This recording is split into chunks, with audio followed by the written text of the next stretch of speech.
नमस्कार, times now Navbharat पर आपका स्वागत है। आपके साथ मैं हूं राकेश पांडे। शाम के 5 बजने वाले हैं। वक्त हो गया है देश के सबसे पसंदीदा डिबेट शो राष्ट्रवाद का। राष्ट्रवाद यानी देश से बढ़कर कुछ नहीं।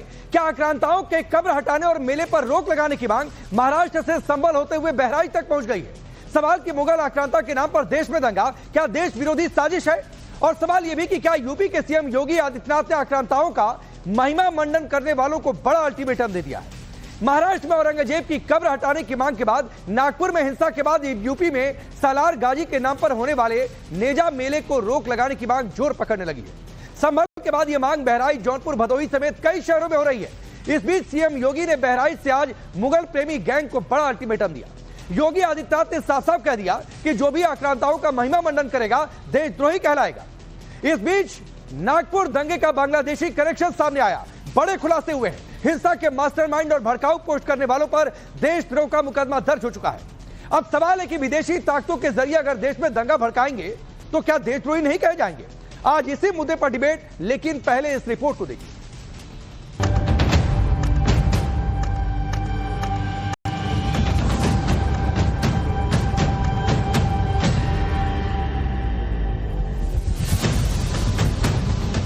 उत्तर प्रदेश से लेकर महाराष्ट्र तक आक्रांताओं का महिमा मंडन करने वाले, आक्रांताओं के नाम से जयकारे लगाने वाले, आक्रांताओं की याद में मेला लगाने वाले, मुगलों की पैरोकारी कर दंगा भड़काने वालों की अब खैर नहीं। क्योंकि एक तरफ यूपी के सीएम योगी आदित्यनाथ ने साफ साफ लकीर खींच दी है, तो दूसरी तरफ देवेंद्र फडणवीस ने भी बता दिया है कि आक्रांताओं के नाम पर दंगे करने वालों को कब्र से भी खोद कर निकालेंगे। यूपी के सीएम योगी आदित्यनाथ ने आज बहराइच में बड़ी बात कही और कहा कि जो भी भारत को लूटने वाले आक्रांताओं का महिमा मंडन करेगा देशद्रोही कहलाएगा। जब भारत की सनातन संस्कृति और भारत की परंपरा का गुणगान दुनिया कर रही है, तब भारत के महापुरुषों के प्रति श्रद्धा और सम्मान का भाव हर नागरिक का दायित्व होना चाहिए। और स्थितियों में किसी भी आक्रांता को महिमा मंडन नहीं करना चाहिए। आक्रांता का महिमा मंडन का मतलब देशद्रोह की नींव को पुख्ता करना, और स्वतंत्र भारत ऐसे किसी देशद्रोही को स्वीकार नहीं कर सकता है जो भारत के महापुरुषों को अपमानित करता हो, उन आक्रांताओं का महिमा मंडन करता हो जिन आक्रांताओं ने भारत की सनातन संस्कृति को रौंदने का कार्य किया था, बाहर बेटियों की इज्जत पर हाथ डालने का काम किया था, हमारी आस्था पर प्रहार किया था, उसे आज का ये नया भारत स्वीकार करने को कतई तैयार नहीं है। महाराष्ट्र में औरंगजेब की कब्र को उखाड़ फेंकने की मांग के बाद यूपी में महमूद गजनवी के भांजे सालार मसूद गाजी के नाम पर लगने वाले नेजा मेले को रोकने और गाजी की बनी कब्र और मजार को उखाड़ फेंकने की मांग तेज होती जा रही है। संभल में प्रशासन ने नेजा मेले पर रोक लगाई, तो उसके बाद भदोही, बहराइच, जौनपुर समेत यूपी के कई शहरों में इन आक्रांताओं के नाम पर लगने वाले मेले को रोकने की मांग जोर पकड़ने लगी है। सालार मसूद गाजी की याद में किए जाने वाले आयोजनों पर रोक लगाने की मांग को लेकर हिंदू संगठन प्रशासन से लगातार मांग कर रहे हैं। इस बीच मेरठ में भी अबू मोहम्मद खान का मकबरा हटाने की मांग की गई है और मकबरा तोड़ने वाले को 50 लाख का इनाम देने का भी ऐलान किया गया। योगी सरकार का साफ कहना है आक्रांताओं का महिमा मंडन करना देशद्रोह के बराबर है, तो समाजवादी पार्टी को आक्रांताओं से इतना मोह हो गया कि कभी नेजा मेले की तुलना महाकुंभ से कर रहे, तो अब परशुराम की तुलना आक्रांताओं से करने की कोशिश हो रही। आक्रांता है, इन्होंने देश पर आक्रमण करके हमारी संविधा को, हमारी सनातन परंपराओं को, हमारे जनमानस के लिए जो पीड़ादायी काम किए, जिनसे आम लोगों का भावना जिनके लिए अच्छी नहीं है, जो राष्ट्र के लिए आक्रांता ही कहे जाएंगे हमेशा, ऐसे लोगों के लिए यदि किसी की कोई सहानुभूति है तो मैं कहता हूं वो राष्ट्र के लिए अच्छी नहीं है। भाई, पुलिस प्रशासन का ये काम तो नहीं है कि वो इतिहासकार बने। आजकल उत्तर प्रदेश का जो पुलिस है वो इतिहासकार बन रही है। तो जो इतिहास की बात है, वो इतिहास में जब आप गड़े मुर्दे उखाड़ेंगे तो हम आपसे ये पूछते हैं कि आज तो ये एक जाति के वर्चस्व वाली उत्तर प्रदेश की सरकार है। भगवान परशुराम जी के बारे में आस्थाएं हैं, मान्यताएं हैं, किताबों में है। कि उन्होंने सृष्टि से 21 बार क्षत्रियों का विनाश किया। अकॉर्डिंग टू मान्यता तो क्षत्रिय तो बचे ही नहीं थे। तो हम ये कह रहे हैं कि अगर उन्होंने विनाश किया, सारे क्षत्रियों को कत्ल कर डाला था, तो आज के जो क्षत्रिय हैं, क्या ये मैं मानूं कि 2017 से 24 में जो फेक इनकाउंटर ब्राह्मणों के हो रहे हैं, उसी का बदला लिया जा रहा है? योगी आदित्यनाथ आक्रांताओं का महिमा मंडन करने वालों को देशद्रोही क्यों कह रहे हैं? उसके लिए अगर इतिहास को छोड़ भी दीजिए तो नागपुर की घटना को देख लीजिए। नागपुर में औरंगजेब की कब्र को हटाने की मांग के बाद दंगा हुआ, हर किसी ने देखा। अब उस दंगे के बारे में लगातार नए खुलासे हो रहे हैं। नागपुर में दंगाइयों ने पहले औरंगजेब के जयकारे लगाए, कश्मीर पैटर्न की तरह दंगे की साजिश को अंजाम दिया। दंगाइयों के तार बांग्लादेश से जुड़ते नजर आ रहे। बांग्लादेशी यूजर ने सोशल मीडिया पर भड़काऊ पोस्ट किया। दंगे के मास्टरमाइंड फहीम खान समेत भड़काऊ पोस्ट करने वालों पर देशद्रोह का केस लगाया गया। इससे पहले ये बयान भी दिया गया था कि वक्फ बोर्ड वाला जो वक्फ अधिनियम वाला जो प्रदर्शन है वो बिल्कुल शाहीन बाग की तरह किया जाएगा।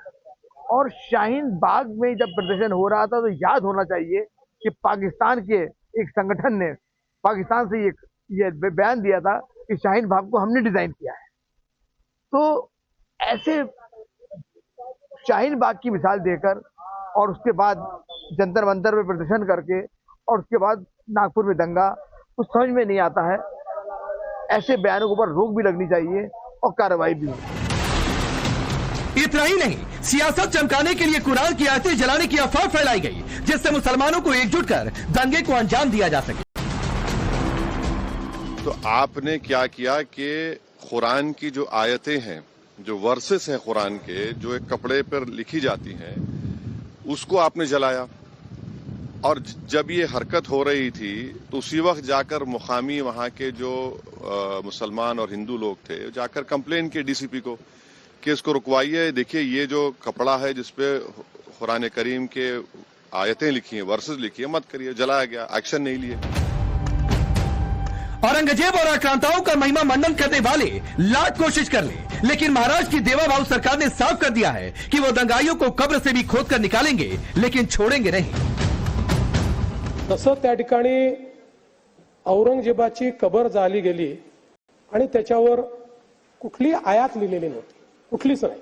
त्याचं नीट आम्ही व्हेरिफिकेशन केलं, त्याला मॅग्निफाय करूनही व्हेरिफिकेशन केलं, पण जाणीवपूर्वक आयाती जाळल्या अशा प्रकारचे त्या ठिकाणी मेसेजेस फिरवण्यात आले आणि त्यातून अशा प्रकारची घटना पुढची जी काही ती घडलेली आहे। ज्यांनी पोलिसांवर हल्ला केलेला आहे त्यांना कबरीतने खोदून काढू, सोडणार नाही। यूपी में नेजा मेले की रोक के विरोध में आक्रांता प्रेमी गैंग सवाल उठा रहे हैं, लेकिन योगी सरकार ने साफ कर दिया है कि आक्रांताओं का महिमा मंडन अब नए भारत में चलने वाला नहीं है। तो सवाल है कि क्या आक्रांताओं के लिए छाती पीटने वालों का यूपी से लेकर महाराष्ट्र तक संपूर्ण इलाज होगा? सबसे बड़ा सवाल है, विदेशी ताकतों से मिलकर देश के खिलाफ साजिश रचना देशद्रोह नहीं तो फिर क्या है? Bureau report, times now Navbharat. चलिए आपने ये रिपोर्ट देखी। मैं आपका परिचय आज के मेहमानों से करवाता हूं। आरपी सिंह भारतीय जनता पार्टी के नेता और प्रवक्ता, अवधेश जी वरिष्ठ पत्रकार स्टूडियो में मौजूद है, नाजिया इलाही खान सोशल एक्टिविस्ट हमारे साथ जुड़ रही हैं, तारिक खान है समाजवादी पार्टी के नेता और प्रवक्ता, प्रियंका भारती जी आरजेडी के नेता और प्रवक्ता स्टूडियो में हमारे साथ बस सबसे थोड़ी देर में होंगी, मेहरदीन रंगरेज है एमआईएम के नेता। आप सभी का बहुत बहुत स्वागत है। तारिक भाई आपसे शुरू करता हूं। पहला सवाल है, आप तो कह रहे थे सालार गाजी मेले पर आपकी पार्टी के नेता कि भाई कुंभ की तारीफ हो सकती है तो किसी और मेले की तारीफ क्यों नहीं? यानी सालार गाजी के मेले की तारीफ होनी चाहिए। यहां तो भाई ये है कि जो आक्रांता की बात करेगा, आक्रांता की तारीफ करेगा, उसे देशद्रोही का तमगा दे देना ठीक है। देखिए ऐसा है कि अगर सैयद सलार मसूद गाजी रहमतुल्लाह अलैह की बात करेंगे तो उनकी दरगाह पर हजारों हजार हिंदू आते हैं, आपको पता है ये बात।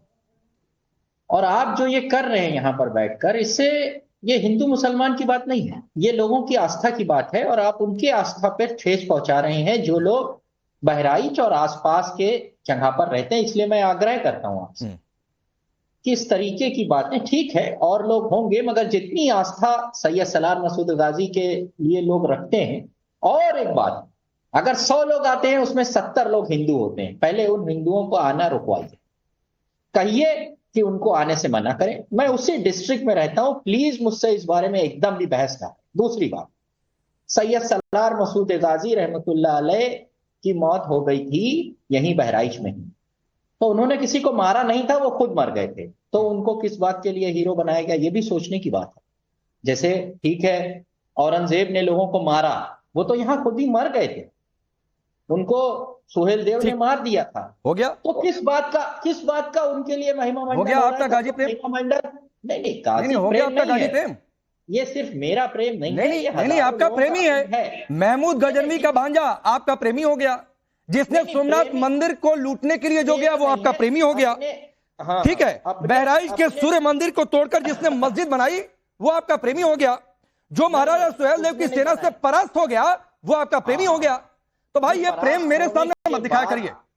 नहीं प्रेम तो और रहेगा, किसी भी आपको आक्रांता देखना हो तो देखिए, मत मैं कह रहा हूं देखिएगा तो। किसी भी आक्रांता, और वो चाहे किसी भी समुदाय का हो, मेरे सामने उसका गुणगान मत किया करिए। तारिक मुझे बहुत बुरा लगता है। तो आपको भले अच्छा लग सकता है, आपकी आस्था हो सकती है, देखो यार और मुझे नहीं पता है किन किन लोगों की आस्था होती है और किन किन मजबूरियों में आस्था होती है। पांडे जी एक बात समझ लो, मैं 100 बार आपसे रिक्वेस्ट कर चुका हूं, हम्बली धमकी मत दिया करो। नहीं धमकी कहां दी मैंने भाई? नहीं मत किया करो, धमकी कहां दी? मैंने अपनी मैं सोच करूंगा। बताई कि मेरे सामने भाई आक्रांता का महिमा मंडन मत करिए। नहीं मैं करूंगा। और वो आक्रांता क्या चाहे करोगे? कोई भी हो, किसी भी समुदाय किसी भी धर्म का हो, मैं तो मेरे करूंगा। सामने उसका आपके महिमा मंडन लिए- मत किया करिए। ये आपको आपके धमकी लिए लग रही है तो आक्रांता- धमकी सही तारिक खान। ठीक है, तो मेरी भी धमकी सुन लीजिए आप, कि अगर आपको ऐतराज हो तो आप भाड़ में जाइए, मैं करूंगा। ठीक, आपको जो करना हो कर लीजिए, ये आपका स्टैंड है और आपके सामने नहीं ये मैं मेरा करता रहा stand हूं, है। नहीं, मैं नहीं, आप करता रहा हूं, करना मैं चाहें, करने की बात कहां कर रहा आपको हूं? अधिकार मैंने आपसे है, नहीं लेकिन इतनी आप- बौखलाहट क्यों हो गई तारिक भाई? आप ये विरोध मैंने मेरे सिंपल ऊपर सी एक थोप बात नहीं पूछी कि सकते। एक स्टेटमेंट आया है यूपी के सीएम योगी आदित्यनाथ का ठीक है, कि भाई जो CM आक्रांताओं का statement महिमा दे- मंडन करेगा वो देशद्रोह की नींव CM पुख्ता करने का काम statement करता दे, आज मैं है। कह रहा इतनी सी हूं, सवाल पूछी, मैं आपने challenge गाजी कर प्रेम रहा का हूं। बखान कर दिया। आप जैसे पता नहीं सालार मसूद गाजी ने पता नहीं क्या कितना आप लोगों का वोट बैंक बढ़ा दिया, और मेरा कितनी आप challenge आलोचना सुनिए कर पहले। देंगे दो शब्द उसकी, आप तो आपका जैसे- पता नहीं कौन सा वोट बैंक खतरे में पड़ जाएगा। मेरा चैलेंज है आप जैसे बीजेपी के पत्रकारों को और पूरे अरे भाई बीजेपी तारिक के खान, ये टीम बहुत को- पुराना स्टैंड हो गया है भाई, अरे सुन लो बहुत भैया, पुरानी बीच में स्टाइल ना हो गई है, बोला कुछ करो। नया लेकर मैं आइए। छोड़ दूंगा। और मुझे मैं इससे पांडे कोई जी- फर्क नहीं पड़ता है, आप पांडे बाहर में जी- जाइए, पता नहीं पांडे कैसे जी, इन सब शब्दों मैं का इस्तेमाल मजबूर करिए, नहीं- मुझे उन शब्दों पर नहीं आना है।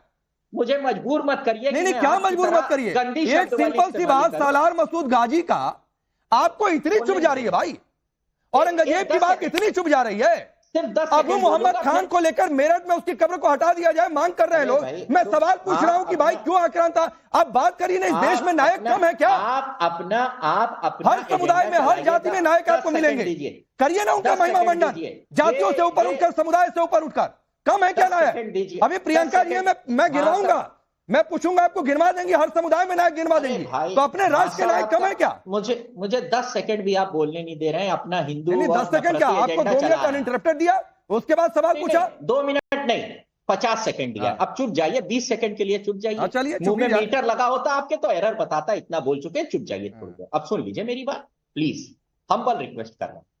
मैं चैलेंज करता हूं आपको और भारतीय जनता पार्टी चिंटू को, आप भी चिंटू ही हो, कि दम है तो मेले को रोक के दिखवाओ। चैलेंज है मेरा। अरे तो मेला क्यों? हुआ कहां?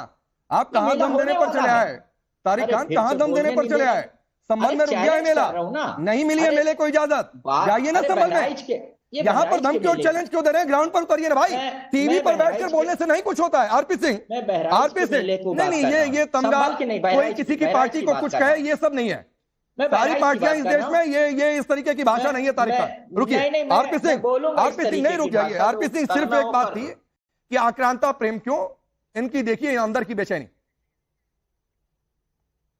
अच्छा आरपी सिंह नहीं है, अवधेश जी, ये आक्रांता प्रेम पर तारिक खान कितनी बौखलाहट क्यों? नहीं देखिए, ये बता रहा है कि जब मोहम्मद गोरी आया था तो उसको ये जान के आश्चर्य हुआ कि सीमा पर हमको स्वागत करने वाले लोग भी हैं। पहले उसको आइडिया नहीं था कि मैं आऊंगा या कुतुबुद्दीन ऐबक को तो लोग ऐसे मिल जाएंगे जो हमारा यहाँ स्वागत करेंगे। और ये जो गाजी था, जब इसने वहाँ गजनवी के सुल्तान से मांगा कि मैं तो मामा के साथ गया था, हमको जाने दीजिए वहाँ, और मैं इस्लाम का वहां कैसे करूंगा और कैसे संपत्ति लूटूंगा, तो वहां से वो आया है, तो उसको भी स्वागत करने वाले लोग मिल गए थे। तो वो दौर जो तारिक खान की आवाज है वो वही चीज बता रहा है। कल होकर के इसमें नादिर शाह, अहमद साहब, दाली का कोई मेला लगा के उसका महिमा मंडन करने तो हमको दिक्कत नहीं होगी। मतलब किसकी बात कर रहे हैं? जिस आदमी को आज अफगानिस्तान में कोई पूछने वाला नहीं है, उसके बारे में ये भारत में बात कर रहे हैं। अच्छा, हिंदू तो वहां जाते ही थे, हिंदुओं को पूछ पाते नहीं था कि किसके बारे में जा रहे हैं, सूफी संत है।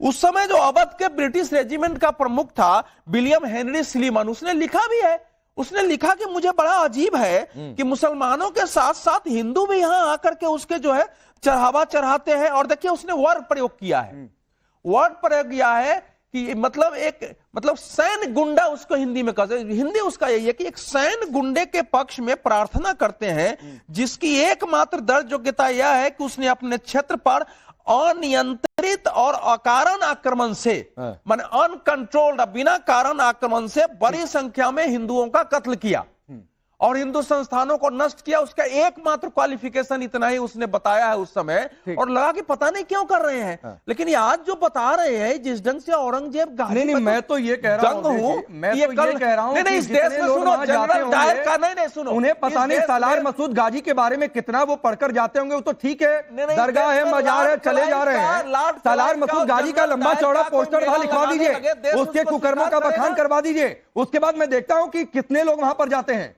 ना भीड़ कम गई तो तारिक खान बात करिएगा आगे। चलिए प्रियंका भारती जी, आपकी पार्टी की ओर से कहा गया, कल इस पर चर्चा भी हुई कि भाई औरंगजेब की कब्र खोदना देश की कब्र खोदने जैसा। क्यों भाई? और फिर ऐसे लोगों को देशद्रोही कहे जाने की शुरुआत तो हो गई है, क्योंकि यूपी से यह बात उठी है और यह गलत नहीं है। नागपुर में जो हिंसा हुई उसका कनेक्शन बांग्लादेश में बैठकर आदमी वीडियो पोस्ट कर रहा है, भड़काऊ बातें कर रहा है, अफवाह फैला रहा है जिसमें सच्चाई नहीं है। आप जो सवाल किए हैं राकेश जी, उस सवाल से पहले एक वाजिब सवाल है। वो सवाल है नित्यानंद राय जी, जो देश के गृह राज्य मंत्री हैं, उनके भांजे की हत्या का। मुख्यमंत्री हैं नीतीश कुमार जी, उन्हीं के भीतर है गृह विभाग, और यहाँ गृह राज्य मंत्री नित्यानंद राय जी, और हत्या हो गई उनके भांजे की। आपस में उनके दो भांजों ने ठोका ठाकी की, एक मर गया। हत्या कौन करवाया? औरंगजेब करवा रहा था हत्या। अभी नीतीश जी के गृह जिला है नालंदा, वहां पर एक महिला की पैर में 9 कीलें ठोक दी गई। औरंगजेब कील ठोक रहा था। मुजफ्फरपुर से लेकर मुंगेर तक, मुंगेर से लेकर अररिया तक, अररिया से लेकर किशनगंज तक, किशनगंज से लेकर बेगूसराय तक पुलिस की हत्या हो रही है। दौड़ा कर मारा जा रहा है। औरंगजेब का भूत दौड़ा रहा है। कहां कौन औरंगजेब क्या कर रहा है? देश की कब्र खोदने चले हैं आप लोग क्या बोलते हैं? कब्र करते रहते हैं। मेरा सवाल यह है कि जिस समय में बिहार को 20 सालों में भाजपा और जदयू ने कब्रगाह बना दिया, 60,000 लोगों की हत्याएं हुई, 25,000 बलात्कार हुए, आप आज भी नफरत की कब्र खोद रहे हैं। और जब आप नफरत की कब्र खोद रहे हैं, एक तरफ वो तेजस्वी यादव है, 17 महीने में उन्होंने कब्र खोदी बेरोजगारी की, और खोद कर 5 लाख सरकारी नौकरी निकाल रहे हैं। अब हमारा अगला टारगेट यही है कि बेरोजगारी की कब्र खोदी जाए, पलायन की कब्र खोदी जाए, भ्रष्टाचार की कब्र खोदी जाए, और एक नया बिहार तैयार किया जाए। ये हमारा मुद्दा है। आपका भाजपा का सिर्फ एक ही एजेंडा है। पहले एजेंडा था डिवाइड एंड रूल का, और अब एजेंडा उसमें जुड़ा है डाइवर्ट एंड रूल का। डाइवर्ट करो, राज करो, बेरोजगारी पे कोई बात मत करो। सुनिए, इस साल बिहार में चुनाव है, आपकी बातें मैं समझ सकता हूं, इतना आपको बोलना था, क्योंकि भाई चुनाव है, चुनावी साल है तो बोलना भी है और बोलना भी चाहिए, मैं उसको गलत भी नहीं कह रहा हूं। लेकिन मैं क्राइम डेटा पर नहीं जा रहा हूं। जब आप लोगों की सरकार थी और उस समय जितनी घटनाएं हुई तो क्या और किसका भूत करवा रहा था? मैं पूछूं तो डिबेट डिरेल होगा, इसलिए मैं उधर जाना नहीं चाहता हूं कि किसके भूत में किडनैपिंग करा दिया, नहीं चाहते हैं। हम नहीं जाना चाहता हूं, क्योंकि मेरा आज का विषय नहीं है। बिहार में कानून व्यवस्था पर आज चर्चा नहीं हो रही है। आप 300 साल पहले लेके औरंगजेब पर जाना चाहते हैं ना? आप 300 साल मैं तो 20 साल पहले नहीं जा रहा हूं। आप औरंगजेब पर जा रहे हैं। आप औरंगजेब पर जा रहे हैं 300 साल पहले। मैं आपको 3000 साल पहले लेकर के जाऊं। 3000 साल पहले हमारी महिलाओं पर नामगेली का स्तन टैक्स लगाया। किसने लगाया? औरंगजेब ने स्तन टैक्स लगवाया था। अरे तो भाई जब लगा तो लगा, गलत था प्रियंका जी, उसको कौन सपोर्ट कर रहा है? मैं कह रहा हूँ प्रियंका जी, लगा तो लगा, गलत है। और वैसे बिल्कुल गलत है, बिल्कुल गलत है, इसका विरोध होगा। बात यह है कि आप 3,000 साल पहले कोई ऐसा इतिहास नहीं है। ये लोग नए सिरे से भारत का इतिहास कर रहे हैं। महाराष्ट्र में ये लोग आग लगाने पर तुले हैं ना, प्रियंका जी, नहीं प्रियंका जी, अरे तो औरंगजेब के कब्र से किसको क्या लेना देना है भाई? आपने औरंगजेब के कब्र पर एक शब्द नहीं बोला। ये सालारगंज जिसने एक लड़की, सुनिए, इसने एक लड़की के साथ बलात्कार किया, उसको शादी कर लिया, उस पर एक शब्द आप बोलने के लिए तैयार नहीं है। नहीं, आप बिहार पर बोले, हम लोगों ने टोका नहीं है, लेकिन औरंगजेब की कब्र पर आरजेडी का क्या यही स्टैंड है कि औरंगजेब के कब्र पर कुछ बोलेंगे ही नहीं? क्या सालारगंज मसूद जो है इस देश में हीरो है, जिसने इतनी महिला महिलाओं के साथ बलात्कार किया, उनसे जबरन शादियां की और उनके वो क्या वो हीरो है आरजेडी का इस समय? नहीं, क्या वो हीरो है? ये आदमी आक्रांता पर बतिया रहा है। 3000 साल पहले जो तो आप नहीं, सवाल है कि मैं तो आरजेडी का स्टैंड जानना चाह रहा हूँ, आरजेडी का स्टैंड जानना चाह रहा हूँ। एक मिनट सुनिए ना, एक मिनट सुनिए ना। अरे सुनिए, एक मिनट अवधेश जी रुकिए, अवधेश जी रुकिए सर, रुकिए। अवधेश जी शांत होंगे, अवधेश जी शांत होंगे सर, शांत। प्रियंका जी शांत होंगे, प्रियंका जी रुकिए ना, प्रियंका जी मैडम रुकिए, सुनिए ना। आप औरंगजेब को आक्रांता बोलकर कुछ तो बोल नहीं पाई, अवधेश जी को आप आक्रांता कहने लगी। तो सर ये मैडम ये वाली आपका जो टीका है, आपकी मजबूरी टीका बताइए क्या है? ये पर्सनल टिप्पणी होती है? नहीं, ये कोई पर्सनल टिप्पणी नहीं। अब आरपी सिंह को मैं लाता हूँ, आरपी सिंह को लाइए डिबेट में, आरपी सिंह को लाइए। मैडम रुक जाइए, मैं आपकी पॉलिटिकल मजबूरी समझ रहा हूँ। इस साल बिहार में चुनाव है, आप औरंगजेब के खिलाफ नहीं बोलेंगी, ये आपकी पॉलिटिकल मजबूरी हो गई। तो इतना औरंगजेब की कब्र से नहीं लेना देना था तो मनोज झा को नहीं बोलना चाहिए था। आरपी सिंह औरंगजेब पर नहीं बोलेंगे, सालार मसूद गाजी पर नहीं बोलेंगे, अबू मोहम्मद खान पर नहीं बोलेंगे, लेकिन अपने हिसाब से प्रोपेगेंडा रचेंगे। आरपी सिंह रुक जाइए, चलिए इनसे बोलिए। तेजस्वी यादव पे बोल रहे हैं जो लोगों को धोखा देकर, नौकरी का धोखा देकर उनकी जमीनें हड़प किया, उसकी खबर खोद दें। पूरा हो जाने दीजिए। अपने घर पर रंगदारी करवाते थे, उनकी खबर खुदवा दें। अरे असल में सबके सब औरंगजेब के पक्षधर खड़े हो गए आपके पास आकर। वो लोग खड़े हो गए जो अपने किसी जमाने में उनके परपर दादा ने जजिया देकर अपनी जान बचाई होगी, और आज ये उनके यहाँ पर लोग यहाँ खड़े हैं। शर्म करिए, कुछ ध्यान रखिए। अगर गुरु तेग बहादुर जी नहीं होते तो आज ये भारतीय नाम ना मिलता आपको, आपका नाम भी कुछ और होता। अगर छोटे साहबजादे ना होते गुरु गोविंद सिंह जी के तो ये नाम ना मिलता आपको, जो नाम लेकर घूम रहे हो आप यहाँ पर। आज ये शहादतें दी है सिखों ने, ये शमशीर की नोक के आके लड़ाई लड़ी है सिखों ने। नहीं तो आपका नाम भी कोई खान होता, आगे आपके नाम का खान जुड़ा होता कोई ना कोई। इसलिए थोड़ी चिंता करिए, थोड़ी शर्म करिए। अच्छा, औरंगजेब के पक्ष में खड़ा जब देखते हैं, औरंगजेब के पक्ष में जब खड़ा देखते हैं तो आप देश को शर्मसार करते हैं। अच्छा, आप देश को शर्मसार करते हैं। एक मिनट अवधेश जी, आरपी सिंह एक मिनट। नहीं, एक तो मेरी सबसे गुजारिश है कि किसी के लिए भी आपत्तिजनक शब्द इस्तेमाल करिए, खास तौर पर जो इस दुनिया में उसके लिए तो बिल्कुल कोई भी अजीब नहीं, इस तरीके के शब्दों में मैं बिल्कुल एंडोर्स नहीं कर सकता हूँ। वो कोई भी हो, आरपी सिंह हो, प्रियंका भारती जी हो, कोई भी हो, मैं नहीं। ठीक है, प्रियंका जी एक मिनट, अवधेश जी रुकिए सर, आगे बढ़ने दीजिए। प्रियंका जी सुनिए ना, अरे रुकिए, प्रियंका जी सुनिए।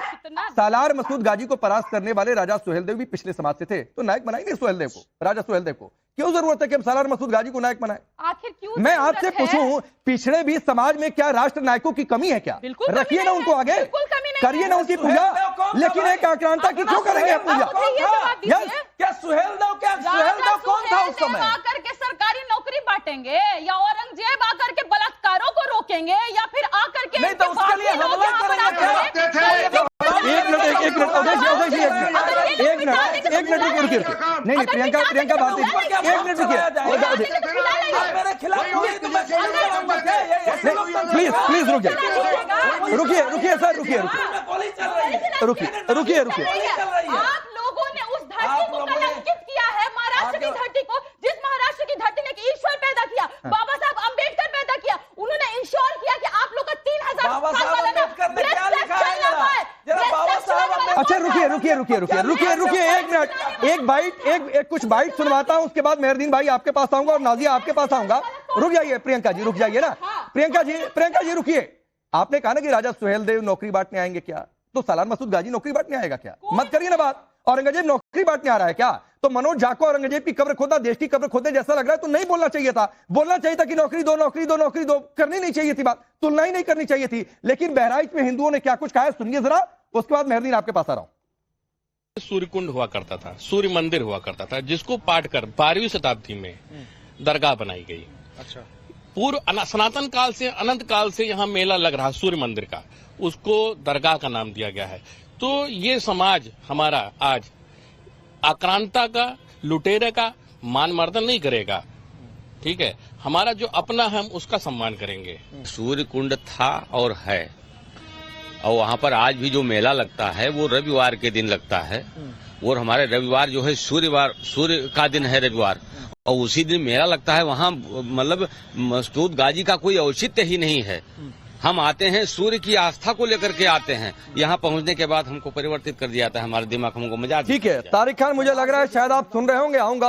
आऊंगा जवाब तैयार रखिएगा, लेकिन उससे पहले मेहरदीन रंगरेज, औरंगजेब से आप लोग बाहर ही नहीं कर पाए। देखिए सालार मसूद गाजी, अबू मोहम्मद खान, शहर शहर मांग उठ रही है, क्या करेंगे आप इसका? देखिए, सरकार ने जिस तरीके से एक प्रोपेगेंडा फैलाया गया लोगों के बारे में और जो मुगलों के बारे में, और जिस तरीके से आप अगर ये कहना है, अभी तारिक भाई ने भी बताया कि आप मेले की इजाजत तो सरकार का काम है और सरकार पहले से देती आई है, आप अपने लोगों पर रोक लगा दीजिए, वो ना जाए वहां पे तो वो सफल ही नहीं होगा, तो अगली बार शायद ना हो। मगर ये जो तुष्टीकरण की राजनीति के कारण पूरे देश का माहौल खराब करा जा रहा है, और ऐसा प्रोपेगेंडा मूवी जो छावा जैसी और केरला स्टोरी और कश्मीरी फाइल जैसी मूवियां लाकर इस देश का जो ताना बाना है और जो देश के जो हिंदू मुस्लिम सिख ईसाई की एकता है उसे जो खराब करने का काम और जो नफरत की राजनीति का काम जो लगातार सरकार कर रही है, और जो सरकार के नेता हैं, जो बीजेपी के नेता हैं, उनकी भाषा के औरंगजेब की कब्र उखाड़ देंगे। अरे भैया, अगर आपको औरंगजेब की कब्र उखाड़नी है तो उखाड़ दीजिए, उससे 2 करोड़ साल एक साल में 2 करोड़ रोजगार मिल जाए तो उखाड़ दो, अच्छे दिन आ सकते हो तो उखाड़ दो, महंगाई कम हो सकती हो तो उखाड़ दो, बेरोजगारी खत्म हो सकती है तो उखाड़ दो। मगर ये सब मुद्दों से ध्यान भटकाने के लिए ये सरकार इस तरीके की राजनीति कर रही है। वो मान लीजिए कब्र उखड़ गई तो आप कुछ बोलेंगे नहीं ना? फिर केवल सवाल यही करेगा कि नौकरी कितनी आई, बेरोजगारी कितनी गई, फिर यही सवाल करिएगा, फिर कुछ और नहीं बोलिएगा। हम तो यही सवाल कर रहे हैं, हम तो जनता को यही बताना चाहते हैं, पूछ रहा हूं ना जनता को कि अगर मान लीजिए आपने कहा ना कि औरंगजेब की कब्र उखाड़ने से नौकरी मिल सकती है तो उखाड़ दो। मैं कह रहा हूं कि मान लीजिए कल को औरंगजेब की कब्र उखड़ गई तो फिर आप कुछ और मत बोलिएगा, फिर आप सिर्फ ये पूछिएगा कि नौकरी कितनी आई, बेरोजगारी कितनी गई, देश की जीडीपी कितनी बढ़ी, किसानों का कितना बड़ा हुआ, सिर्फ यही सवाल पूछिएगा, कुछ और नहीं बोलेंगे ना इसके अलावा। नहीं, हम तो पूछ रहे हैं सवाल, हम तो सरकार से सवाल मैं वही कह रहा हूं, आंख डालकर पूछते रहेंगे राकेश। अरे मेहरदीन भाई, मैं वही पूछ रहा हूं आपसे।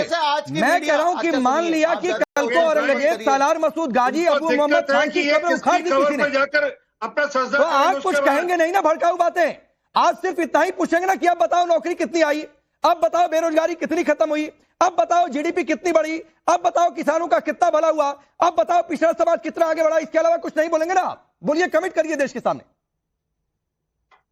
राकेश भाई, आप मुझे जानते हैं अच्छे से, इतने सालों से आपके हमारे संबंध है। मैंने आज तक क्या एक मिनट आरपीजी रुक जाइए जरा, इनका विजन क्लियर हो जाए फिर आ रहा हूं। हम इस देश के कॉन्स्टिट्यूशन और इस देश के कानून को मानने वाले लोग हैं, मगर जो लोग इस देश के कानून को और इस देश के संविधान को नहीं मानते, वो लगातार भड़काऊ भाषण देते हैं, जिनकी वजह से दंगा फसाद, पूरे देश का माहौल खराब हो रहा है। अरे मेरे भाई, हमारे देश के युवा, एक मिनट सर समय दीजिए लोगों का, महंगाई पे ध्यान नहीं जा रहा। अरे मेहरदीन रुकिए भाई, आप सवाल नहीं समझ पा रहे हैं क्या? पैसे डूब गए उन पर। अरे रुक जाइए मेहरदीन, सवाल से भागिए नहीं। मैं पूछ रहा हूं कि अगर मान लीजिए कल को औरंगजेब, सालार मसूद गाजी, अबू मोहम्मद खान, इनकी कब्र उखड़ जाती है जो आप कह रहे हैं, तो फिर आप ये वादा करिए कि फिर आप पूछेंगे कि नौकरी कितनी मिली, फिर आप पूछेंगे किसानों का भला कितना हुआ, फिर आप पूछेंगे पिछड़ा समाज आगे कितना बढ़ा। आप कोई और भड़काऊ बातें नहीं करेंगे, ये वादा करिए देश के सामने। फिर देखिए, हम तो बिल्कुल वादा कर रहे हैं, हम कोई भड़काऊ भाषण नहीं देते, मगर जो लोग दे रहे हैं उन पर क्या कार्रवाई कर रही है सरकार? सरकार में बैठे हुए लोग लगातार भड़काऊ भाषण दे रहे हैं मुसलमानों के खिलाफ, मुसलमान को विलन दिखाने का रूप अब इसमें कहां से भाई मुसलमानों को औरंगजेब, सालार मसूद गाजी, अबू मोहम्मद खान की बातचीत हो रही है, नाजिया इलाही, तो इसमें मुसलमानों को कहां घसीट ले आए? नहीं, इसमें नाजिया इलाही, मेहरदीन, सारे मुसलमानों को कहां घसीट लाए? मैंने बहुत सहनशीलता से सबकी बात सुनी है, और मैंने अभी औरंगजेब और मुगलों के और गाजियों के प्रेमियों का प्रेम देखा। हमारी पूरी दुनिया में 57 मुस्लिम ममालिक है जिनको इन मुगलों से कोई मोहब्बत नहीं है और गाजियों से भी कोई मोहब्बत नहीं है।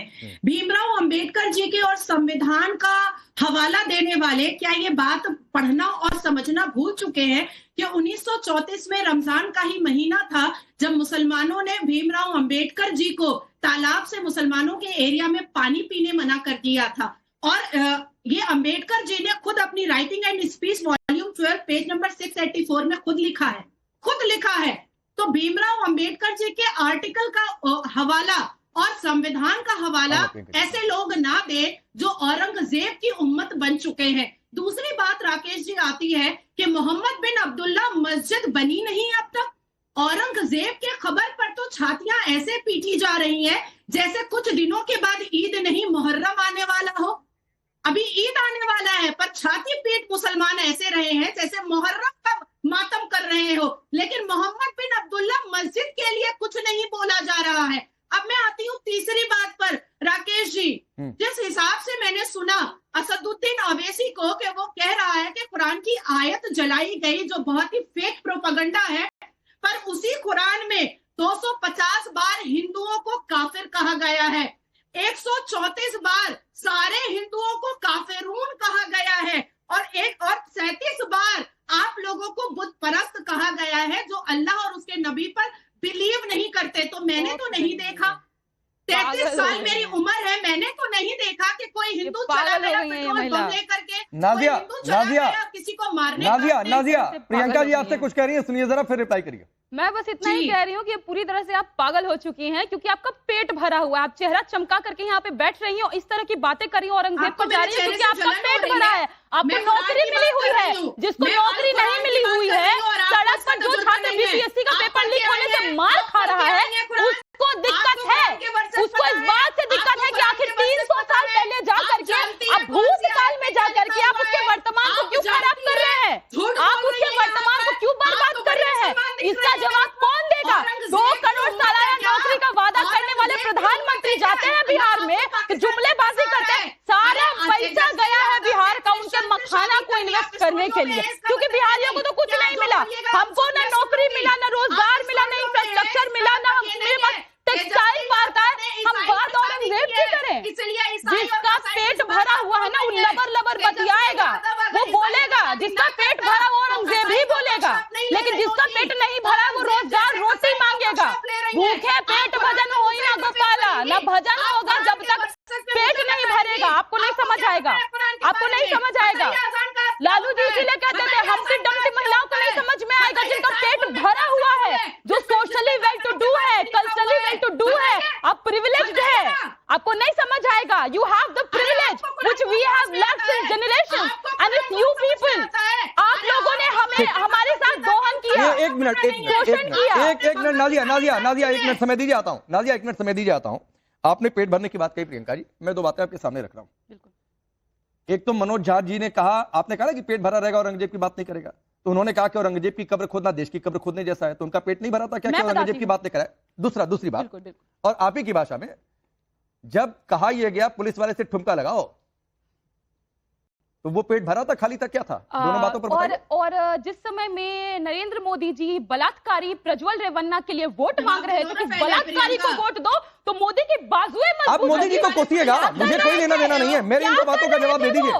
नहीं, आप मोदी जी को कोसिएगा, उनको डिफेंड करना है नहीं करना है आरपी सिंह बैठकर देखेंगे। मेरी इन 2 बातों का जवाब दीजिए। महिलाओं को दीदी और दीदी कर रहे थे तो क्या कर रहे थे वो? नहीं, प्रियंका जी मैं कह रहा हूं ना, आप प्रधानमंत्री मोदी को कोसिए, मुझे कोई गुरेज नहीं है। आरपी सिंह को मन होगा डिफेंड करेंगे, कैसे करना होगा वो देखेंगे, लेकिन मुझे पहले मनोज झा तेज प्रताप पर बोलिए। मतलब आप राकेश पांडे जी ये बात मानते हैं कि वो इस बात को भी डिफेंड? मैं नहीं जा रहा हूं, पहले मेरे सवाल का जवाब दीजिए।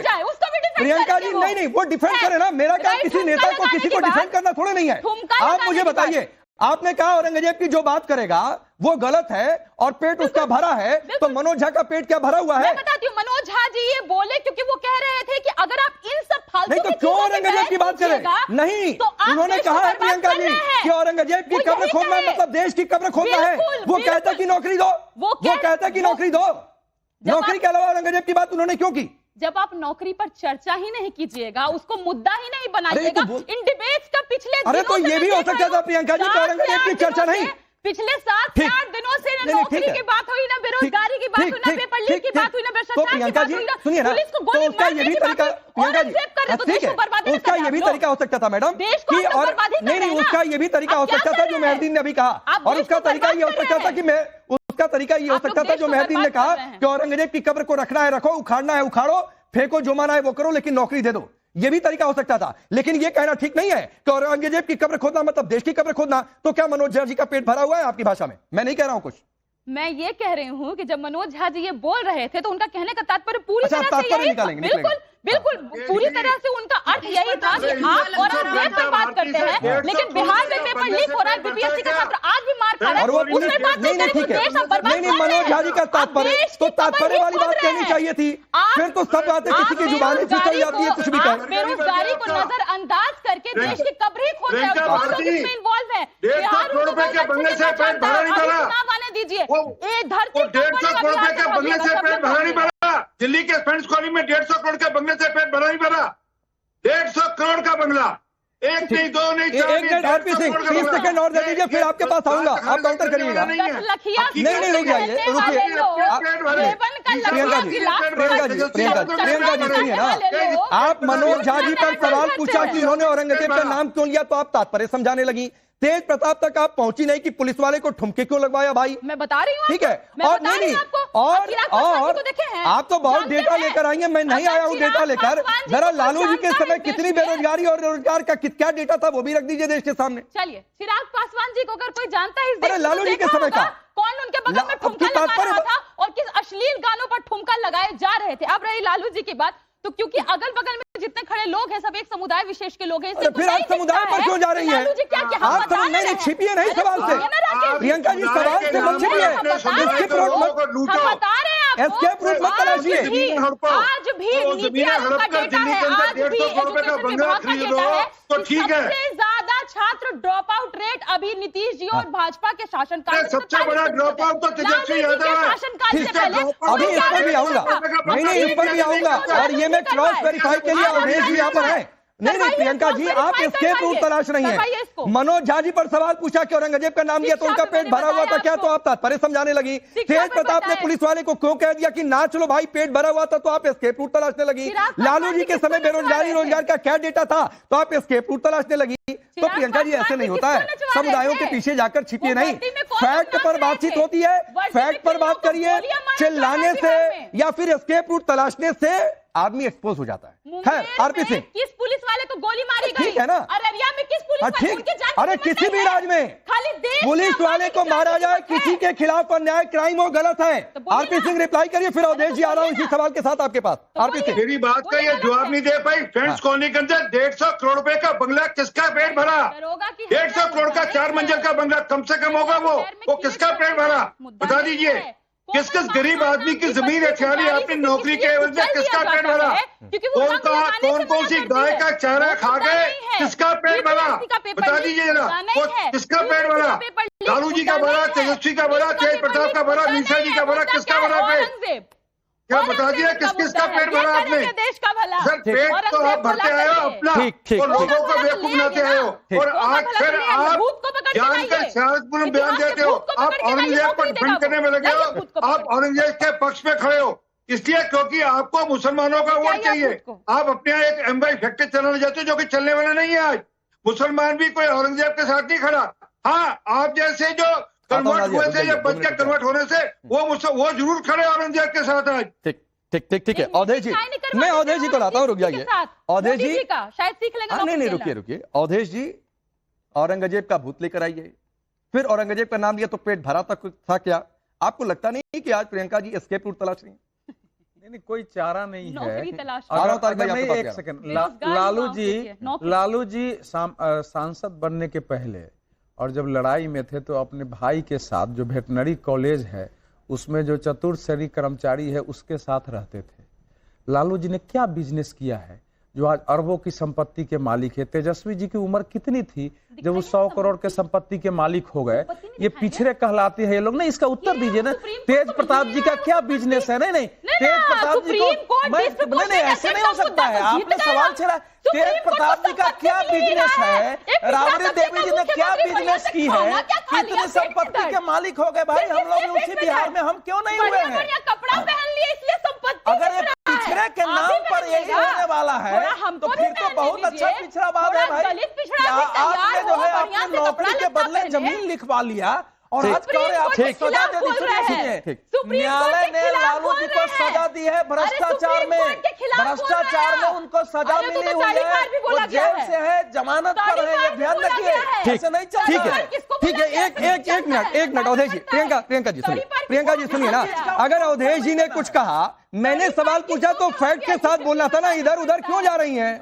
नहीं जाना चाहिए। इस तरीके से नहीं होता है। बात कर रही है तो देखो। नहीं, इस तरीके से नहीं होता है। स्कॉलरशिप किसने बढ़ाई? नहीं, फिर भाई बिहार में तर्कों की बातचीत करिए, कुतर्कों की नहीं। कुतर्कों की बात नहीं। इसे गांव की भाषा में आप चली जाएंगी तो गाल बजाना कहते हैं। प्रियंका जी, गांव की भाषा में इसे गाल बजाना कहते हैं। ठीक है, नाजिया आप कुछ कहना चाह रही थी, फिर उसके बाद सीधे तारिक भाई आपके पास आ रहा हूँ। ठीक है, ठीक है।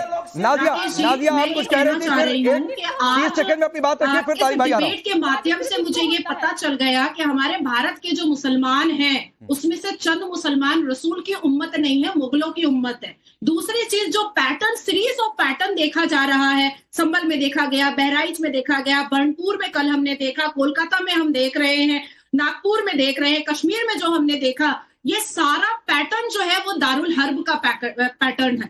दारुल हर्ब करके भारत को दारुल इस्लाम बनाने की कोशिश की जा रही है और इसकी पूरी फंडिंग कहीं ना कहीं शाहीन बाग वाला है, पाकिस्तान और बांग्लादेश वाली फंडिंग है। और ये लोग मुसलमानों के वोट के लालच में मुसलमानों के फ्यूचर के साथ खेल रहे हैं। ठीक है नाजिया। अब तारिक भाई पूरा सवाल, ठीक है 30 सेकंड तारिक भाई आपको भी देता हूं। सवाल सिर्फ एक लाइन का था शुरुआत में डिबेट में कि भाई जो मुगल आक्रांता प्रेमी है उनको देशद्रोही कह दिया जाए तो दिक्कत क्या है? एक लाइन का जवाब था, कह दो भाई, हमें कौन सा लेने देना है, वो थे भी, चले भी गए, खत्म हो जाती कहानी। आप इतना जस्टिफिकेशन, इतनी बातचीत, प्रियंका जी भूत लेकर आ रही है, पता नहीं क्या क्या नहीं हो गया डिबेट में। एक लाइन का था, कहो देशद्रोही, हटाओ, कहानी खत्म करो, नौकरी की बातचीत करो। तारिक भाई बोलिए। प्रियंका जी रुकिए। अगर मुझे 2 घंटा भी बैठाला जाएगा तो मैं सबको सुनूंगा। बाबा साहब का जिक्र किया गया। बाबा साहब ने पार्टीशन ऑफ इंडिया बुक में पेज नंबर 355 पे क्या लिखा कि अगर हिंदुत्व भारत की धारणा बनेगा तो वो भारत की सबसे बड़ी विपत्ति होगी। लिखा बाबा साहब ने, उसको नहीं माना जाएगा। और अगर बाबा साहब ने बाबा साहब ने वो किताब मैंने पढ़ी है भाई, उस किताब मैंने पढ़ी है। बाबा साहब ने बाबा साहब अरे भाई उस किताब को मैंने सुनिए आपने पढ़ा होगा। ठीक है, अब वक्त इतना ही है, किताब में लिखा। ठीक है, वक्त इतना ही है। ये चर्चा नहीं, ये चर्चा बहुत दूर तक जाएगी। प्रियंका जी फिर मिलेंगे बिहार चुनाव इस साल, आपसे तो बहुत मुलाकात होती रहेगी। तारिक भाई आपसे भी मुलाकात होती रहेगी क्योंकि 27 का माहौल तो आप अभी से बना रहे हैं। लेकिन सिर्फ एक बात थी भाई, ये आक्रांता को हटाओ ना, मुद्दों की बातचीत करो। आप हटाने के लिए नहीं तैयार है। चलिए, आप सबका बहुत बहुत शुक्रिया।